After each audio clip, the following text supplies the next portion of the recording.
베드로전서 4장 8절 한 절만 보겠습니다. 8절 한 절만. 그리고 무엇보다도 너희끼리 뜨거운 사랑을 품으라. 이는 사랑은 허다한 죄들을 덮을 것이기 때문이라. 아멘. 우리 주보에는 지체들을 섬기는데 헌신하라 그렇게 되어 있어요. 우리가 그 헌신 시리즈로 이 말씀을 보고 있는데 오늘은 교회 안에 있는 지체들을 어떻게 대할까 이런 제목으로 여러분에게 말씀을 드리겠습니다. 사람은 혼자서 살아갈 수가 없습니다. 여러분 이 점에 대해서 다 같이 동의하시죠? 예. 그래서 하나님께서도 아담을 지어놓고 아담 혼자 온 세상을 관리하고 지배하고 뭐 이 구경하고 이렇게 살아가는 게 좋아 보이지 않으셨던 거예요.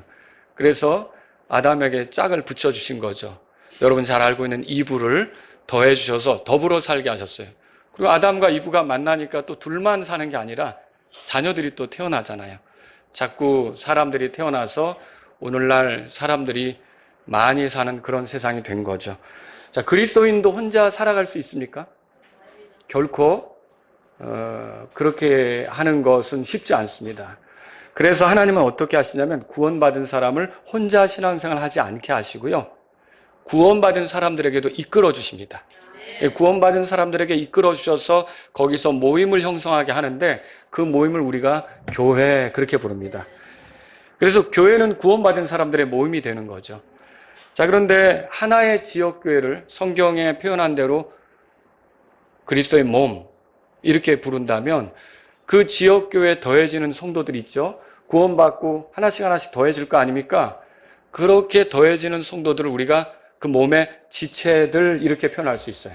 그러니까 몸은 우리가 지역교회라고 한다면 우리들 개개인은 그 몸의 지체들이 된다 그렇게 말할 수가 있는 거죠. 그런데 하나님께서 이 지체들에게 교회 생활을 하는 지체들에게 이 베드로의 입을 통해 우리에게 명령하시는데 8절에 보세요. 너희끼리 뜨거운 사랑을 품으라 그랬어요. 무엇보다 여기 너희끼리. 자, 그리고 이렇게 뜨거운 사랑을 품을 때 어떤 일이 벌어지는가? 허다한 죄도 덮는다 그렇게 말하고 있어요. 자, 이게 허다한이란 말은 아주 많은 수를 얘기합니다. 여러분과 제가 개인적으로 볼 때 구원받은 이후로 살아가면서 단 한 번도 실수하지 않고 주님을 만나러 갈 수 있겠습니까? 단 한 번도 잘못을 행하지 않고 말이나 행동이나 생각이나 어떤 결정에 잘못 없이 완벽하게 살다가 하나님을 만날 수 있겠습니까? 절대로 그런 사람은 없다는 거죠. 우리 한 사람이 그렇게 한다면 여러분 이 사람들이 모였을 때는 얼마나 많은 실수가 드러날 거고 얼마나 많은 부족함이 드러나겠습니까? 근데 여기 보니까 이제 그 허다한 죄도 덮게 된다. 뭐가 그렇게 한다는 거예요? 네, 뜨거운 사랑으로 우리가 서로를 대할 때 그렇게 된다는 거죠. 그래서 오늘 제가 교회 안에 있는 지체들을 어떻게 대해야 하는지 말씀을 통해서 살펴보려고 합니다.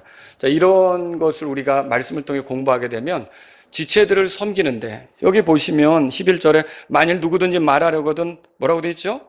하나님의 말씀들을 말하는 것 같이 하고 누구든지 섬기려거든 하나님께서 주시는 능력으로 하는 것 같이 그것을 행하라. 그래서 서로 섬기라고 이렇게 하는데 지체들을 섬길 때 어떻게 해야 하는지 우리가 이 말씀을 통해서 공부할 수가 있다는 거죠. 자, 그럼 우리는 지체들을 어떻게 대해야 합니까? 제가 말씀을 준비하면서 굉장히 여러 가지로 이렇게 준비를 했는데 내용이 너무 방대한 거예요. 그래서 뒤에 것들은 다 잘라버리고 딱 3가지만 여러분들에게 기억하기 좋게 말씀을 드려야겠다 해서 이 설교 내용이 어마어마하게 길어지더라고요. 그래서 뒤에 부분은 자르고 3가지만 여러분에게 말씀드리겠습니다. 그럼 지체들을 어떻게 대해야 됩니까? 여러분 옆에 있는 지체들이 있죠. 이 지체들을 어떻게 대하는 것이 하나님이 기뻐하는 것이 될까요? 첫 번째로요. 하나님께서 나를 대하시는 것처럼 그 지체를 나도 그렇게 대해야 합니다. 자, 이걸 알아야 돼. 이게 첫 번째 원리예요. 그러면 여기서 궁금한 게 이거예요. 하나님께서 나를 어떻게 대하실까? 여러분이 만난 하나님은 여러분을 어떻게 대하시던가요? 제가 만난 하나님은 저를 대할 때 긍휼로 대하십니다. 여러분도 그렇습니까? 이 긍휼을 이스턴 바이블 사전에 찾아보면 이렇게 돼 있어요. 비참한 자에 대한 연민, 아주 형편없게 된 사람에 대한 불쌍히 여기는 마음, 이렇게 돼 있어요. 또 노아협서 사전에 찾아보면 범죄한 자에게 마땅히 받아야 될 것보다 더 잘 대해주는 거, 부드러운 마음으로 대해주는 거. 그래서 또 이렇게 써 있어요. 잘못한 사람, 가해자, 범죄자에게 베푸는 부드러움, 온화함, 동정심, 관용, 연민. 이렇게 사전적으로 돼 있어요. 그러니까 잘못한 사람에게 부드럽게, 따뜻하게, 연민을 가지고 가엾게 여기며 불쌍히 여기며 대하는 게 뭐예요? 그러니까 긍휼이다. 긍휼. 저는 제 삶을 살아오면서 하나님이 저에게 참으로 긍휼하시다는 걸 경험할 때가 많습니다. 여러분도 그렇습니까? 그 죽어 마땅한 죄인에게 베푸는 호의가 긍휼이에요, 긍휼.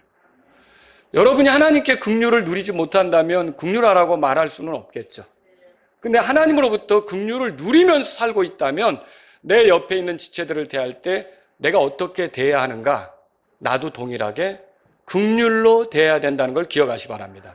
긍휼을 해야 된다는 거죠. 자, 이 긍휼은 그래서 뭐하고 가장 비슷하냐면 은혜하고 비슷합니다. 은혜. 하나님은 저에게 긍휼을 하시죠. 제가 죄인으로 살아갈 때, 구원받기 전에 얘기입니다. 구원받기 전에 저에게 절박하게 필요한 건 뭘까요? 제가 당연히 구원받는 거죠. 근데 구원받기 전에 얼마나 하나님을 도전했습니까? 대적했습니까? 하나님의 뜻대로 살지 않고 내 멋대로 갔잖아요. 그런데도 하나님께서 저에게 긍휼하셨어요. 저를 그냥 바로 죽음에 떨어지게 하지 않으셨고, 저를 당장 지옥으로 내던지지 않으셨고, 오래 참고 기다리셨어요. 근데 에베소서 2장에 보니까 그런 말이 있더라고요. 4절 5절에 긍휼이 풍성하신 하나님께서 우리를 사랑하신 그분의 크신 사랑으로 인하여 죄들 가운데 죽었을 때에 우리를 그리스도와 함께 살리심으로 은혜로 구원을 받게 하셨다. 여러분, 내가 죄 가운데 있을 때에도 죄로 멸망할 수밖에 없는 그런 위치에 있었는데 하나님은 이런 잘못하는 나, 부족한 나, 형편없는 나를 어떻게 대한 거예요?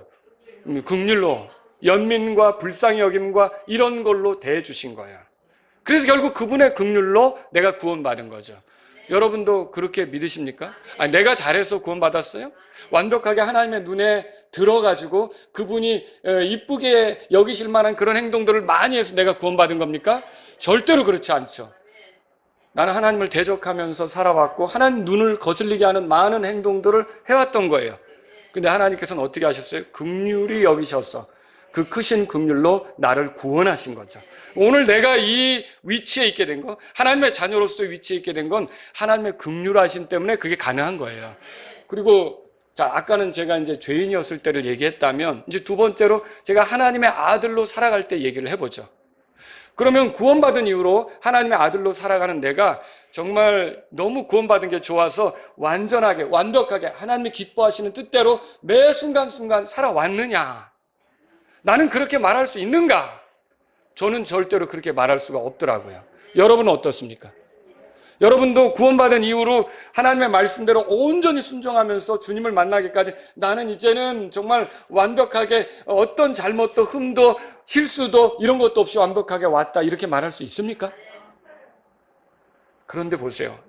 저는 그렇게 말할 수가 없는데 그럼에도 하나님께서 그 잘못이 드러날 때 저를 내치지 않으셨다는 거예요. 거기서 선 긋고 완전히 끝내시고 너를 다시 쓰지 않겠다 이렇게 하지 않으시고 저를 바로잡아 주시려고 하셨고 이끌어 주시려고 하셨고 다시 기회를 주시고, 그래서 엄밀히 말하면 제가 오늘 이 강단에 서 있는 것조차도 하나님의 긍휼하심 때문이에요. 여러분은 안 그렇습니까?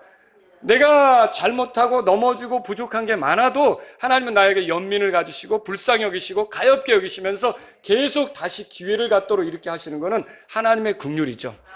저는 하나님께서 저를 긍휼로 대하신다고 믿습니다. 물론 우리가 긍휼을 조롱해서는 안 됩니다. 하나님께서 우리에게 긍휼하시니까 내가 이리 살아도 된다라고 생각하는 것은 하나님에 대한 모독이에요. 하나님이 내게 긍휼을 베푸시는 이유는 내가 그렇게 사는 것보다 하나님의 그 긍휼하신 사랑을 깨닫고 그 긍휼하심에 이끌려서 내가 더 내 자신을 살아있는 희생물로 드리도록, 로마서 12장의 수양회 때 들으셨죠? 그 긍휼, 하나님의 긍휼에 힘입어서 우리가 더 하나님께 살아있는 희생물로 드려지도록 그렇게 하나님이 우리를 사랑하시는 거 아닙니까? 그래서 여러분과 저는 긍휼을 조롱하면 안 되죠. 하나님이 긍휼하시니까 내가 이렇게 살아도 하나님이 나를 받으실 거다. 또 기회를 주실 거다. 이렇게 하면서 뻔뻔하게 가는 건 하나님이 절대로 기뻐하시지 않는 거라는 거죠. 그런데 그럼에도 불구하고 제가 확실히 단언할 수 있는 것은 하나님은 저에게 긍휼하시다는 거죠. 여러분에게도 긍휼하십니까? 그러면 우리가 이런 긍휼을 하나님께 누렸다면 내 옆에 있는 지체들을 어떻게 대해야 합니까? 그런 긍휼로 대해야 된다는 거예요. 자, 그들이 완전하지 않고 그들이 부족함을 드러내고 그들에게 실수가 나타나고 그들에게 잘못이 보이고 그들에게 심지어 허다한 죄라고 그랬어요. 그렇게 그런 것들이 드러날지라도 그들이 그것을 부끄러워하고 돌이키고 이렇게 할 때는 우리가 또다시 덮어주고 품어주고 같이 하면서 가는 것이 하나님께서 우리에게 원하시는 거라는 거죠. 자, 시편 103편을 보겠습니다. 시편 103편. 여기는 긍휼에 대해서 말하고 있습니다. 시편 103편 보겠습니다.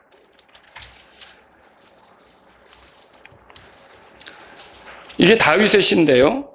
4절에 보세요. 우리 한번 같이 읽어보죠.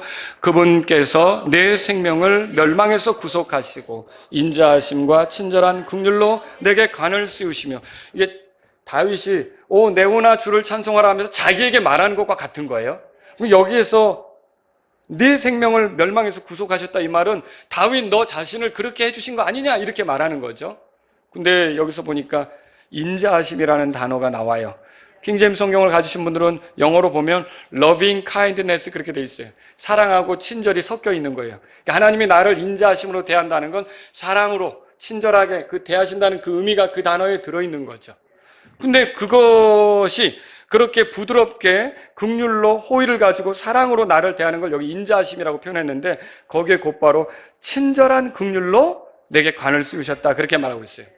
자, 여러분, 얼마 전에 찰스 왕세자가 영국 왕이 될 때 머리에 쓴 거 있죠. 왕관을 씌우죠. 자, 이 왕관을 씌운다는 건 이제 당신은 영국의 통치자다, 영국 국왕이다, 이 표시 아닙니까? 그걸 확고히 해주며 공식적으로 그 관을 씌워주는 거잖아요. 우리가 그걸 대관식 그렇게 하잖아요. 자, 그 찰스 왕세자가 정말 이 사람이 정말 왕이 될 수 있을까? 어머니가 90이 넘게 이렇게 살면서 근데 마침내 왕이 될 기회가 온 거죠. 그 왕관을 씌우면서 당신이 이제 공식적으로 영국 국왕이다, 이걸 선포하고 드러낸 거예요. 그런데 하나님께서는 우리에게 어떤 관을 씌워주냐면 친절한 긍휼로 관을 씌워주는 거예요. 이건 뭐예요? 하나님께서 특별한 사랑으로 대하는 대상이다. 하나님께서 부족해도 모자라도 연약해도 하나님께서 여전히 호의를 베풀고 여전히 사랑으로 가엾게 여기며 대하는 그 대상이다. 이게 친절한 긍휼로 관을 씌우신 거죠. 여러분, 이게 다윗의 노래이기만 합니까? 여러분의 노래일 수는 없습니까? 저는 이렇게 노래할 수 있어요. 하나님께서 저에게 정말로 친절한 긍휼로 관을 씌우셨다. 하나님이 나에게 긍휼을 베푸신 거죠. 그리고 8절에 보세요. 8절에 다 같이 읽습니다. 주께서는 긍휼이 많으시고 은혜로우시며 노하기를 더디하시고 긍휼이 풍성하시도다 그랬어요. 이 구절에서 긍휼이 많으시고 은혜로우시며 그랬죠. 긍휼과 은혜는 비슷합니다. 함께 갑니다. 근데 긍휼은 여기 보세요. 어떤 잘못에 대해 노하기를 어떻게 한다고 되어 있어요? 더디한다 그랬어요. 그 노한다는 건 뭐가 잘못이 있기 때문에 화를 내는 거 아닙니까? 근데 긍휼이 있다면 어떻게 하는 거예요? 노하기를 더디한다. 그래서 잘못하는 것을 보고 바로 화를 내지 않는 겁니다. 그렇다고 잘못을 지지하거나 동조하는 건 아니죠. 그럼에도 그 잘못에 대해서 시편 103편 거기 보세요. 14절에 이는 그분께서 뭐라고 되어 있어요? 우리의 구조를 아신다고 되어 있어요. 그분께서 우리가 흙먼지임을 기억하시기 때문이라. 자, 우리가 어떤 존재인지를 아니까, 얼마나 약한 존재인지를 아니까, 깨지기 쉬운 존재라는 걸 아니까 하나님께서 그런 부족함을 보고도 어떻게 하시는 거예요? 긍휼로 노하기를 더디하시는 거죠. 여러분과 저는 지체들을 대할 때 천사들이라고 생각하십니까? 그렇게 기대하셨습니까? 여러분이 이 교회에 왔을 때 나는 이제부터 구원받아 완벽한 자들과 더불어 산다 이렇게 기대하셨습니까? 그건 큰 착각이죠. 여러분 스스로는 완벽합니까? 내가 완벽하지 않다면 내 옆에 있는 자도 완벽하지 않다는 걸 알아야죠. 다른 인간입니까? 똑같은 인간이죠? 나도 말에 실수할 수 있어요. 나도 생각이 잘못될 수 있어요. 나도 결정을 잘못할 수 있어요. 나도 판단을 잘못할 수 있다고요. 내 생각이 틀어질 수 있다고요. 그러면 나만 그렇습니까? 옆에 있는 사람은 안 그렇습니까? 나는 그래도 옆에 있는 사람은 완전하리라 그런 기대를 하며 살아야 됩니까? 아니죠. 내가 연약하다면, 내가 넘어진다면 옆에 있는 사람도 넘어질 수 있다는 걸 알아야죠. 그 우리 구조를 아는 거죠. 그래서 인간에 대해 충분한 이해가 있을 때 그 사람을 바라보는 눈이 달라지는 거죠. 여러분, 내게 긍휼이 필요할 정도로 부족함이 있고 연약함이 있다면 내 지체에 대해서도 어때요? 그 사람도 역시 긍휼이 필요할 정도로 부족한 게 있을 거고 모자라는 게 있을 거다라고 생각하는 건 당연한 거 아닙니까? 이 완벽한 걸 기대하는 것 자체가 생각이 잘못된 거죠. 여러분이 부족한 것을 발견했을 때 어떻게 될까요? 아, 나에게도 있을 수 있는 것이 저 사람에게도 나타났구나. 긍휼히 여겨야 된다는 거죠. 11절 보세요. 11절. 103편 11절. 다 같이 읽습니다. 이는 하늘이 땅보다 높음 같이 그분을 경외하는 자들 향한 그분의 긍휼이 그렇게 크시기 때문이라. 제가 이제 우리 교회가 예배당을 옮기게 되면 제발 그 하나님 천정 좀 높은 예배당 좀 주세요. 이런 그런 마음도 있어요. 천정이 높으면 찬양 소리도 이렇게 풍요롭게 울리고 여기는 여러분이 점프만 해도 닿을 것 같아요. 근데 보세요. 천정은 점프하면 닿습니다. 그런데 땅에서 하늘을 닿겠다고 점프하면 닿아요, 안 닿아요? 하늘 끝이 어딘지나 만져봤어요? 이게 무슨 말일까요? 땅보다 하늘이 높죠? 이게 끝이 없는 거예요. 그러면 여기서 주어지는 긍휼이라는 건 끝없는 긍휼이라는 뜻이에요.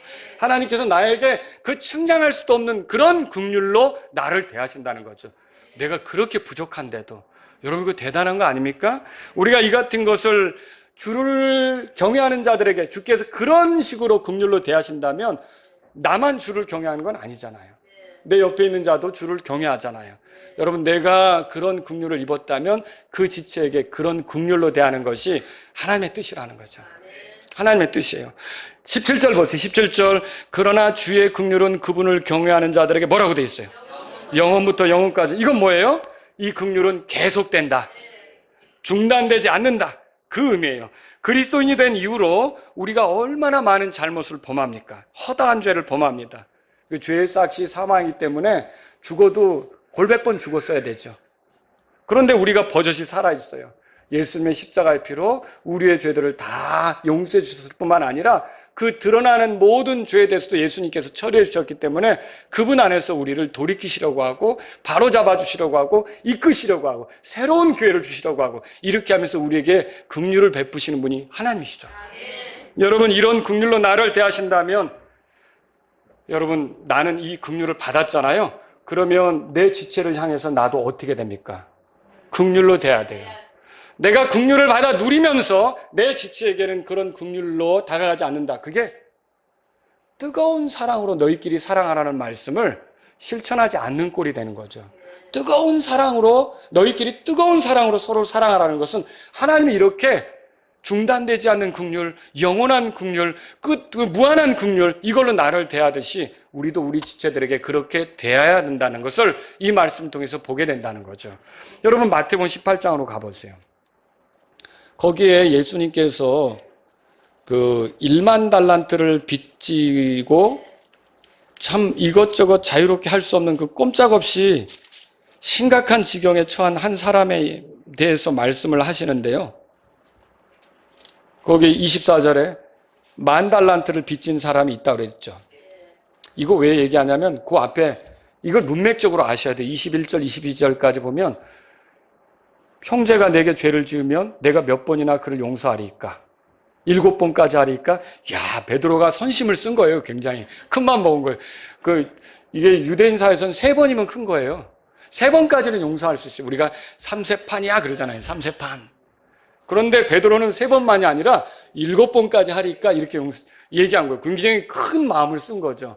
근데 예수님은 몇 번까지 하라 그랬어요? 또 70번씩 7번까지 하라. 이게 또 계산하기 좋아해서 490번이라고 또 491번째부터는 이거야. 이거 아니에요. 이 7이라는 숫자는 아주 완전한 거거든요. 여러분, 하루에 보세요. 70번씩 7번 한다. 그 엄청난 거죠.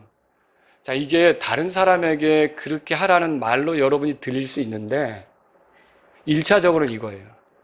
하루에 70번씩 7번 내가 주님 앞에 잘못했다고 말하면 하나님은 어떻게 하신다는 거예요? 용서하신다는 거예요. 여러분 대단한 겁니다. 그렇게 나에게 해주시고 너희도 그와 같이 하라는 거죠. 그리고 1만 달란트 빚진 자를 얘기하는 거예요. 자, 여기 보니까 어떤 채무자가 있었는데 왕이 그를 불러서 불쌍히 여겼다. 불쌍히 여겼다. 27절에 보세요. 그 종의 주인이 뭐라고 돼 있어요? 불쌍히 여기는 마음. 이게 긍휼이죠, 긍휼. 불쌍히 여기는 마음으로 그 빚을 탕감해 줬어요. 예, 그러니까 용서해 줬다 그 표현이죠. 그거 갚아야 되는 건데 용서해 줬다. 근데 그 동료 종은 밖에 나가서 어떻게 했냐면 100데나리온 빚진 자를 만났어요. 28절에 써 있죠? 그를 붙잡아 붙들어 목을 잡고 이르되 내가 빚진 것을 내게 갚으라 이렇게 했어요. 그리고 그렇게 해서는 어떻게 했냐면 30절에 보니까 감옥에까지 가두었다 그렇게 말하고 있어요. 여러분 이제 이 숫자를 계산해 보면 화폐로서 1달란트는요 금으로 말하면 60만회와 같아요. 60만회. 그 1만회가 579g이라면 그 1달란트는 금으로 환산했을 때 34.2kg이에요. 그럼 34.2kg, 지금부터 많이 머리를 이렇게 돌리셔야 돼요. 이걸 이제 돈으로 제가 또 환산한 거예요. 금 한 돈, 두 돈 이러잖아요. 그럼 이 돈으로 환산하면 9,120만 돈이에요. 감이 안 오죠? 뭐 이런 금을 구경해 본 적이 없으니까. 그런데 이 한 돈 가격이 오늘날 뭐 팔 때하고 살 때가 다른데 살 때는 이제 그 40만 원이 훨씬 넘어가고요. 팔 때는 40만 원 약간 밑으로 내려가더라고요. 그래서 평균치 40만 원을 잡아서 계산을 해보면 약 36조 4,800억 원이에요. 두드려 보세요, 여러분들이. 그럼 어마어마한 거죠? 여러분과 저는 뭐 평생에 구경도 못하는 수치고요. 36조 이렇게 되면 어마어마한 거잖아요. 그걸 다 탕감해 준 거예요. 근데 여기 데나리온이라고 하면 올해 우리 최저 시급이 9,860원이에요. 우리나라. 그러면 8시간 근무한다 그러면 78,880원이 뭐 하루 일당이 되겠죠. 조금 인심 써서 10만 원이라고 해도 하루 일당이 그러면 백날 치면 얼마예요? 백날 치면 1,000만 원 되겠죠. 좀 여기 그 시급으로 하면 780만 원 정도 되겠고 36조를 탕감 받아놓고 780만 원 갚어 이거예요. 이 감이 안 오죠? 이거를 조금 줄여서 여러분이 부피를 줄여서 얘기해보면 340억 원을 탕감받고 7,800원 안 갚았다고 감옥에 넣는 거랑 같은 거예요. 여러분 이게 말이 됩니까? 하나님께서 나의 죄들을 용서하신 것은 이런 1만 달란트를 탕감받은 것처럼 어마어마하다는 거죠. 여러분 그 은혜 감사하십니까? 그런데 딱 나가서 내 동료 종이 눈에 거슬리는 게 들어왔을 때 어떻게 해요? 그거 갚으라고 하죠. 여러분 이게 1만 달란트 탕감받고 나가서 자기에게 잘못한 사람에게 시비 걸고 갚으라고 하는 것과 같다는 거죠. 옳고 그름을 따지면서 여러분 이거에 대해서 주님이 뭐라고 말씀하십니까? 아주 기가 막히게 표현했죠. 32절 보세요. 32절, 33절 다 같이 읽습니다. 그때 그의 주인이 그를 불러 그에게 이르되 오 너 사악한 종아 내가 내게 애원하기에 내가 내 빚을 전부 용서해 주었으니 너도 마땅히 내가 너를 가엾게 여긴 것 같이 내 동료 종을 불쌍히 여겼어야 하지 아니하냐 하고 보세요. 내가 너를 가엾게 여긴 것처럼 내가 너를 긍휼히 여긴 것처럼 너도 가서 긍휼히 여겼어야 되지 않느냐. 근데 자기는 그 긍휼을 누리면서 다른 사람에게는 그 긍휼을 베풀 줄 모르는 거예요. 자기는 하나님으로부터 가엾게 여김을 받았으면서 다른 사람에 대해서는 가엾게 여기는 일이 없는 거죠. 그거에 대해서 주님이 그렇게 생각하고 활동하는 종을 사악한 종아 이렇게 불렀어요. 자, 우리 모두는 사악한 종이 되지 않기를 바랍니다. 하나님께서 우리를 긍휼히 대하셨다면 우리에게 잘못하는 사람에 대해서도 우리를 어떻게 해야 됩니까? 그 교회 지체 안에서 긍휼히 대하는 것이 필요하다는 거죠. 에베소서 4장 30절에 또 하나님께서 그리스도로 인하여 너희를 용서하신 것 같이 너희는 서로 용서하고 서로 친절히 대하며 부드러운 마음을 품으라. 어떤 마음을 품으라고요? 부드러운 마음. 이렇게 꺾어진 마음이 아니에요. 하는 마음이 아니에요. 어떤 마음을 품으라고요? 부드러운 마음을 품으라. 이 마음이 안 된 거는 여러분과 제가 회개해야 될 일이라는 거죠. 또 주께서 나를 대하시는 대로 다른 지체들을 대하는 것이 주님의 뜻임을 확신하고 나 자신을 살피는 게 필요하다는 거죠. 자, 이 원리는요, 교회 안의 지체들을 대할 때하고 믿는 배우자를 대할 때도 적용될 수 있어요. 믿는 가족들을 대할 때도 적용될 수 있어요. 요한복음 13장 34절에 내가 너희를 사랑한 것 같이 너희도 서로 사랑하라. 그러면 이것으로 너희가 내 제자임이 입증이 된다. 그렇게 말했어요. 여러분과 제가 예수님을 따르는 제자가 맞습니까? 근데 아무리 제자라고 해도 같은 그리스도인끼리 이게 이단에 빠진 거, 그리고 잘못된 교리를 회개하지 않는 거, 그런 문제가 되죠. 도덕적 문제에 빠져서 회개하지 않는 거, 돌이키지 않는 거, 이거 문제가 되죠. 근데 사람이다 보면 살아가면서 많은 실수를 하잖아요. 잘못을 범하잖아요. 그런데 그것 때문에 내가 그 사람에 대해서 부드러운 마음이 아니고 용서할 마음도 없고 적대감을 품고 이렇게 대하는 건 주님으로부터 사악한 종이라는, 종은 종이에요. 근데 사악한 종이라는 소리를 듣게 될 거라는 걸 성경이 말하고 있다는 거죠. 여러분과 저는요, 하나님께서 나를 대하시는 대로 내 지체를 대하려고 하셔야 합니다. 이게 가장 좋은 자세. 두 번째는요, 하나님께서 그를 대하는 것처럼, 하나님께 그를 대하는 방식이 있을 거 아닙니까? 나도 그를 대해야 된다고 믿으셔야 돼요. 여러분, 우리의 착각은 뭐냐면 예수님께서 나만을 위해 피 흘리셨다고 생각하는 점. 나는 잘못도 있고 죄가 있지만 예수님이 나 때문에 피 흘려서 나는 다 용서됐는데 저 사람은 아닌 것 같은 거예요. 그러니까 그 실수나 잘못이 드러나면 되게 못마땅하죠. 나는 다 용서받았는데 아유 저거. 여러분, 이게 가장 큰 착각이 되는 거죠. 하나님께서 예수님을 보내셔서 그 예수님이 나를 위해 피 흘린 거 맞습니다. 근데 나만을 위해서 피 흘린 게 아니에요. 내 옆에 있는 지체들을 위해서도 피를 흘렸어요. 여러분, 그렇게 믿으십니까? 내가 하나님의 아들이라면 그 지체도 하나님의 아들이에요. 그 지체가 예수님을 믿으면 그 지체도 하나님의 아들인 거죠. 그러면 나는 그 지체를 어떻게 대해야 돼요? 주님의 아들로, 그러니까 형제로 대하는 게 필요하죠. 자, 사울이 다마스커스로 가는 길에서 예수님을 만났죠. 그럼 구원받은 겁니까? 하나님의 자녀가 된 겁니까? 구원받고 하나님의 자녀가 됐죠. 근데 주께서 아나니아에게 사울 만나러 가라 그랬어요. 근데 아나니아는 부담이 있는 거예요. 무슨 부담이냐면 소문이 좋지 않아요. 사울이 예루살렘을 휘젓고 다니면서 믿는 사람들을 잡아다가 가두고 괴롭힌 게 소문을 들었거든요. 근데 그를 만나러 가라고? 근데 자기 생각에 불편함이 있지만 하나님께서 그를 구원하셨고 자신의 그릇으로 쓰려고 한다면 하나님의 아들이 맞죠. 하나님의 아들이 맞잖아요. 그러니까 사울을 찾아가서 사울을 뭐라고 부릅니까? 형제 사울아. 여러분, 이거죠. 불편하고 그 잘못된 것이 많이 있었다 할지라도 나만을 위해서 예수님이 피 흘린 게 아니라 그 사울을 위해서도 피를 흘렸고 사울을 용서받게 하셨고 사울을 받아주신 하나님이라면 나는 그를 대할 때 뭘로 대해야 되는 거예요? 형제 사울아, 이렇게 대해야 되는 거죠.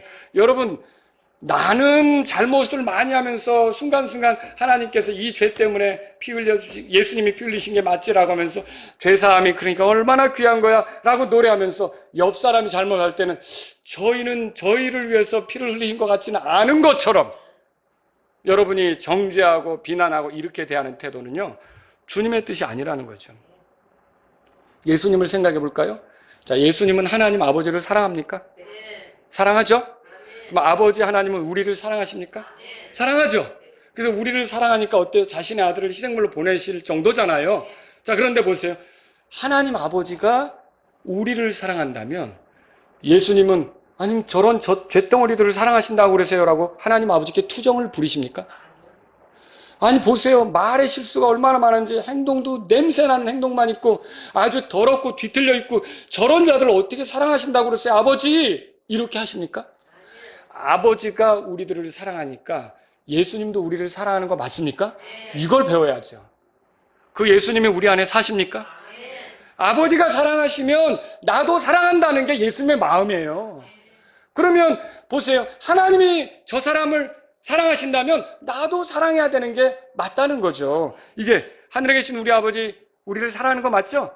요한복음 3장 10절에 하나님께서 세상을 이처럼 사랑하사, 또 이런 말도 있죠. 또 우리를 향한 하나님의 사랑이 이렇게 나타났으니 요한일서 4장 9절에 있고요. 에베소 2장 4절에 긍휼에 풍성하신 하나님께서 우리를 사랑하신 그분의 크신 사랑을 인하여. 하나님이 우리 사랑하는 거 맞습니까? 그러면 예수님은 어떨까요? 이건 하나님만 사랑하세요. 도대체 저렇게 입술이 더럽고 속에서 더러운 것만 나오고 저런 자들을 내가 어떻게 사랑하란 말인가? 나는 못합니다. 예수님 이겁니까? 예수님 그거 아니죠? 예수님도 우리를 사랑하시죠. 그래서 요한복음 13장 1절에 세상에 있는 자기 사람들을 사랑하시되 끝까지 사랑하셨다고 써 있고요. 요한복음 15장 13절에 사람이 자기 친구를 위해 자기 생명을 내려놓으면 이보다 더 큰 사랑이 없다고 말씀하시고 우리를 위해 자기 생명을 내려놓으셨어요. 또 바울은 이렇게 말하죠. 누가 우리를 그리스도의 사랑에서 떼어놓으리요. 또 이렇게도 말했어요. 그리스도의 사랑이 우리를 강건하시기 때문이라. 그리스도가 우리를 사랑하는 거 맞습니까? 아버지께서 사랑하니까 그리스도도 사랑한 거죠. 그럼 내가 내 지체를 대하는 가장 좋은 태도는 뭐예요? 저 사람을 하나님께서 사랑하신다면 나도 사랑해야겠다. 하나님 아버지께서 사랑하니까 예수님이 사랑한 거죠. 저 사람을 예수님이 사랑하셨고 예수님이 사랑하신 대상이라면 나도 사랑해야겠다. 이게 그 지체를 대하는 올바른 태도가 된다는 거죠. 그래서 주께서 나를 대하실 때처럼 나도 그를 대하고 주께서 그 사람을 대하시는 것처럼 나도 그를 대하는 것이 우리가 지체를 대하는 좋은 태도라는 거죠. 바울이 빌레몬에게 편지를 썼어요. 오네시모 때문에 썼어요. 오네시모는 원래 빌레몬의 종으로 있었어요. 근데 어떻게 도망쳐가지고 주인에게 손실을 끼친 거죠. 그러다가 감옥에서 결국 바울을 만나서 인생이 바뀌고 주님을 위해 살기로 했는데 바울에게 굉장히 요긴한 사람, 동역하는 사람, 격려가 되는 사람, 힘이 되는 사람이 된 거죠. 그래서 이 오네시모 때문에 빌레몬에게 편지를 쓰면서 혹시 이 오네시모가 잘못한 것이 있다면 내 회계장부에 달아라. 내가 그거 처리해 줄게. 그리고 내가 이 사람과 일을 하는데 너가 주인이니까 너 얘기 없이 내가 이렇게 하기는 싫은데 좀 허락해 줄까? 이런 얘기를 하는 거예요. 그러면서 이렇게 말하죠. 자, 빌레몬서 1장 17절 들어보세요. 그러므로 내가 나를 동반자로 여긴다면 나를 받아들이는 것처럼 그를 받아들이라. 그를 받아들이라. 자, 여러분 우리가 하나님을 섬기는 사람들이죠? 자, 하나님께서 우리를 받아주신 거고 우리도 하나님을 받아들인 거죠. 우리의 삶에. 그러면 하나님께서 그 사람도 받아들였을 거 아닙니까? 그럼 우리는 어떻게 됩니까? 이렇게 하나님이 받아들여진 그런 사람들이라면 또 하나님께서 받아들인 다른 사람을 우리가 똑같은 방식으로 받아들이고 사랑하는 것이 필요하다는 거죠. 그래서 저와 여러분들은요, 다른 사람을 대할 때 어떻게 대해야 되느냐? 하나님께서 그 사람을 어떻게 대하시는지에 관한 입장에서 대해야 돼요. 그러니까 내 생각하고 하나님의 생각이 다르다. 누가 누구에게 맞춰야 돼요? 내가 하나님께 맞춰야 되죠. 근데 그게 맞춰지지 않습니다. 하나님. 어떻게 저런 사람을 내가 그렇게 대합니까? 그건 여러분의 생각이에요. 그건 육신적이에요. 그래서 세 번째로 드리고 싶은 말씀이 있어요. 세 번째는 뭐냐면 하나님의 영께서 좋아하는 방식으로, 그러니까 하나님의 영께서 좋아하는 방식으로 사람을 대하라는 거죠. 그럼 하나님의 영께서 뭘 좋아하시는데요? 에베소서 4장을 펴보세요. 에베소서 4장. 에베소서 4장.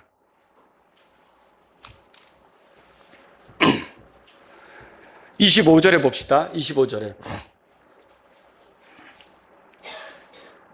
그런즉 거짓말을 버리고 자기 이웃과 함께 각 사람이 진리를 말하라 그랬어요. 여기 자기 이웃 그렇게 돼 있죠? 근데 그거 바로 풀어주죠. 이는 우리가 서로 뭐라고 돼 있어요?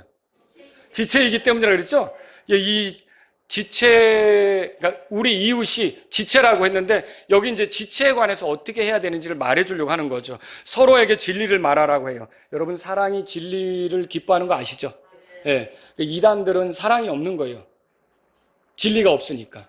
그죠? 이단들은 사랑이 실종된 거예요. 그러니까 이제 부모도 속이고 부모도 의존하고 막 이런 문제도 생기는 거고 뭐 집을 나가고 뭐 아주 난리가 나잖아요. 거기에 사랑이 없는 거죠. 사랑이 없는 거예요. 자, 그럼 그 밑에 보세요. 26절에 너희는 화를 내도 뭐라고 돼 있어요? 죄를 짓지 말게 하고 오히려 그는 노동하여 해가 지도록 진노하지 말며 그렇게 돼 있죠. 여러분 서로에게 화를 낼 수도 있겠죠. 뭐가 부족하니까 그게 나올 수 있어요. 까닭 없이 화를 내면 안 되죠. 마태복음 5장에 그렇게 돼 있잖아요. 그런데 우리가 어떤 이유로 화를 낼 수도 있겠죠. 근데 그 화를 계속 드러내는 건 하나님의 뜻이 아니라는 거예요. 여기 뭐라고 돼 있어요? 해가 지도록 진노하지 말라. 그 지체를 향해 며칠씩, 몇 주씩, 몇 개월씩 진노를 품고 가는 거 주님이 기뻐하십니까? 천만에요. 주님은 기뻐하지 않습니다. 교회 안에서 인사도 없고 환대도 하지 않고 이거 누가 좋아하는 일이냐? 마귀가 좋아할 일이에요. 그러니까 이게 성령님이 좋아하는 방식인지 마귀가 좋아하는 방식인지를 여러분이 이게 보면 알 수 있어요. 내 안에 성령님이 계시니까. 보세요. 그래서 이렇게 인사도 없이 지낸다. 여러분 보세요. 그래서 27절에 마귀에게 틈을 주지 말라가 바로 나오는 거예요. 그래서 이게 마귀가 좋아하는 일로 이렇게 간다면 여러분들이 마귀가 활동할 수 있는 교두보를 마련해 주는 거예요. 마귀가 거기에 거점을 잡고 움직이게 되겠죠. 자, 우리는 서로를 세워주는 방식으로 대화해야 돼요. 29절에 보세요. 부패한 대화는 너희 입 밖에도 내지 말고 오직 뭐라고 돼 있어요? 세워주는 일에 쓸 좋은 것을 말하라 했어요. 그러니까 이게 참 중요한 거예요. 공격하거나 비난하거나 깎아내리거나 쓰러뜨리는 말이 아닌 세워주는 말을 하라는 거예요. 이게 이제 부모 자식 간에도 그렇게 말해야 되죠. 너는 왜 그 모양이냐? 어때요? 그 말을 우리 아들들이 들으면 좋을 것 같아요? 완전히 누르는 거죠. 누르는 거죠. 그런데 네가 이렇게 해서 내가 참 도움이 되고 큰 힘이 된다. 어떨까요? 그거는 세워주는 거죠. 그러니까 부모 자식 간에도 세워주는 말을 할 수 있어야 돼요.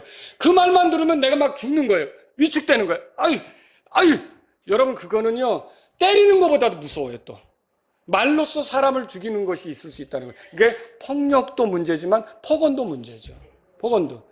이게 그리스도 안에서 서로 살아가면서 말로써 세워주려고 해야 돼요. 이게 중요한 거예요. 다른 사람과 잘 어울려 지내려면 말하는 데 지혜가 필요한 거예요. 성령님이 이끄시는데 말을 해야 되는 거죠. 그런데 육신적인 사람들은 어때요? 되는 대로 말하죠. 이게 무서운 거예요. 아주 생각 깊이 안 해요. 생각 안 하고 사는 무슨 이런 아메바 같은 것도 있긴 있는데 우리는 사람이잖아요, 사람. 하나님께서 우리의 생각의 영을 새롭게 하시잖아요. 그럼 우리는 말 한마디도 생각하면서 할 수 있어야 돼요. 나오는 대로 툭툭 말하는 거는 사람에게 비수같이 꽂힐 수도 있고요. 칼처럼 이렇게 마음을 그을 수도 있는 거예요. 근데 우리는 그런 말을 하는 데 있어서 생각을 안 하는 거죠. 그래서 어때요? 자기중심적으로 말하죠. 여러분 이런 말은 누가 좋아해요? 성령님이 좋아하세요? 마귀가 좋아해요?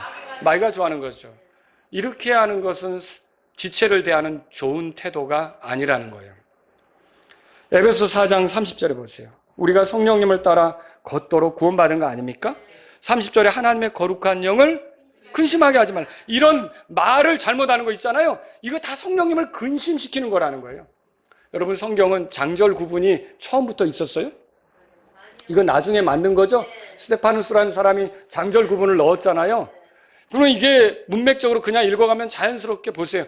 이렇게 남을 세워주는 말이 아닌 것은 성령님을 근심시키는 거라는 걸 알 수 있는 거죠. 그죠? 그리고 보세요. 거기 너희가 구속의 날까지 인치심을 받아내라. 그럼 뭐예요? 성령님이 우리와 함께 하신다는 거 아닙니까? 그럼 성령님을 따라 살으라는 거죠. 근데 성령님을 모셔놓고도 내가 구원받기 전에 그 습성, 하나님 말씀에서 지배당하지 않은 그냥 내 느낌, 내 기분, 내 감정 이대로 말을 쏟아내는 거예요. 그러니까 성령님이 기뻐하십니까? 늘 성령님이 근심하는 삶을 살죠. 이게 문제라는 거예요. 31절에 뭐라고 써 있습니까? 31절에 다 같이 있습니다. 너희는 모든 악감정과 진노와 분노와 소리 지르는 것과 비방하는 것을 온갖 악유와 함께 버리라 그렇게 말하고 있어요.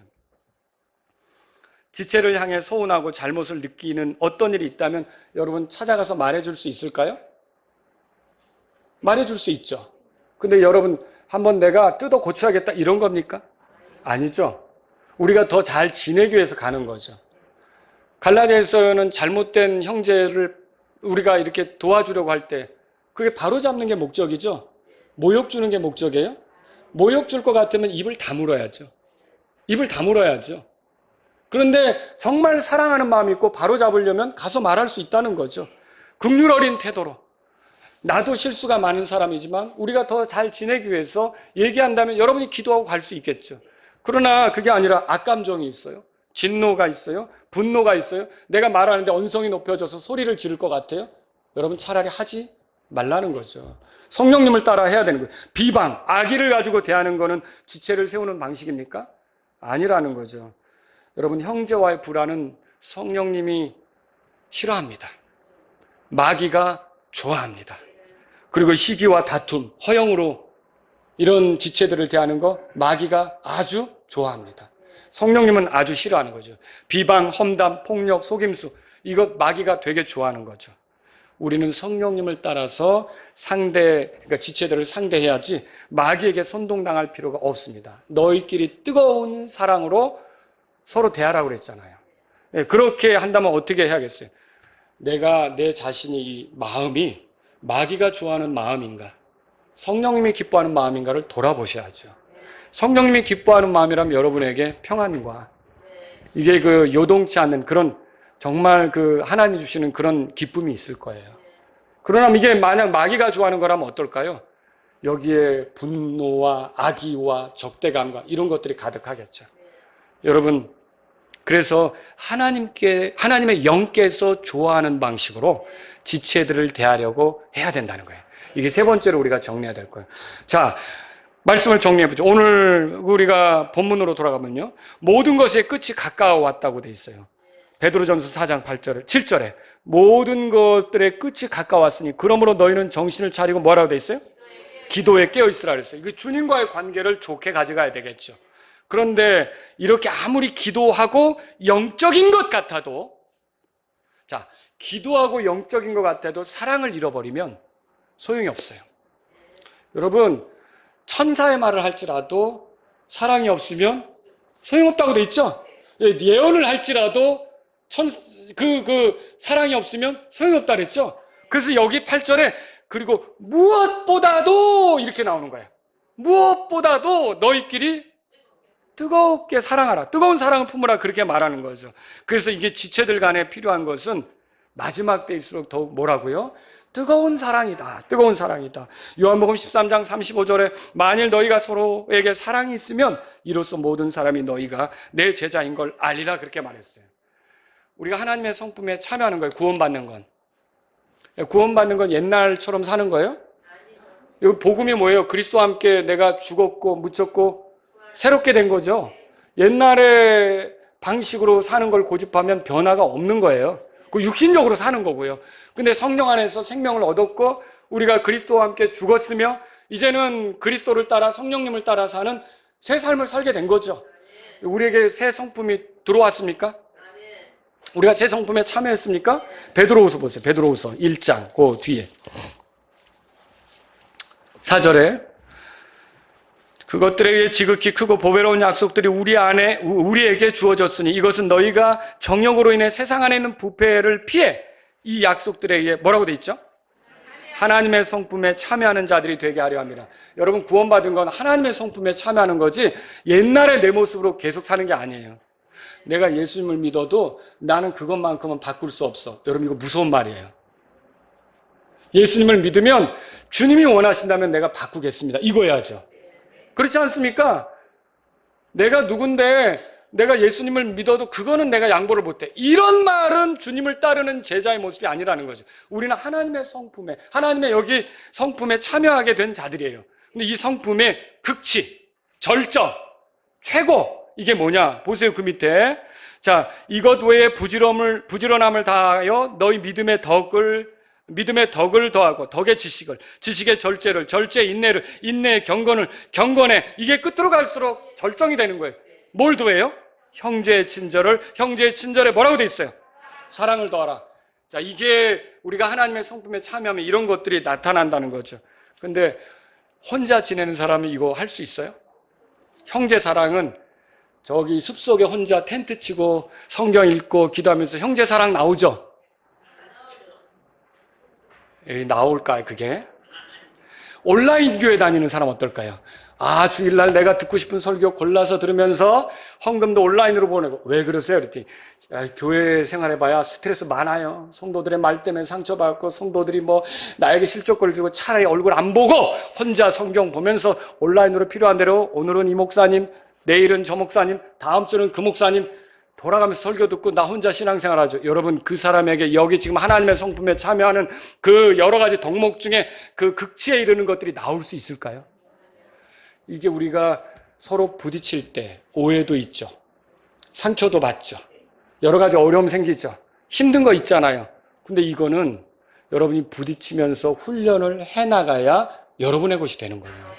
거기에 그것에 대한 이해를 하기 시작하고 그 잘못에 대해서 용서를 하기 시작하고 그것에 대해서 긍휼히 보기 시작하고 이렇게 하면서 거기서 형제의 친절이 나오고 사랑이 더해지고 이렇게 나오는 거죠.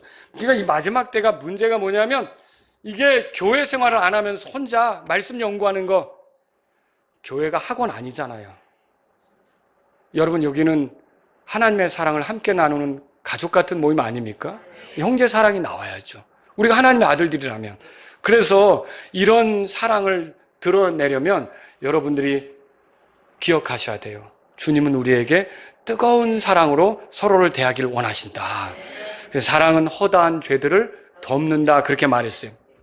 하나님의 사랑이 우리의 허다한 죄들을 덮어요. 저도 여러분은 어떤지 모르겠지만 예수님 믿고 나서 야 진짜 허다한 죄구나. 내가 드러낸 게 허다한 죄구나. 그런 죄들로 인해 예수님이 피를 흘리신 게 맞구나.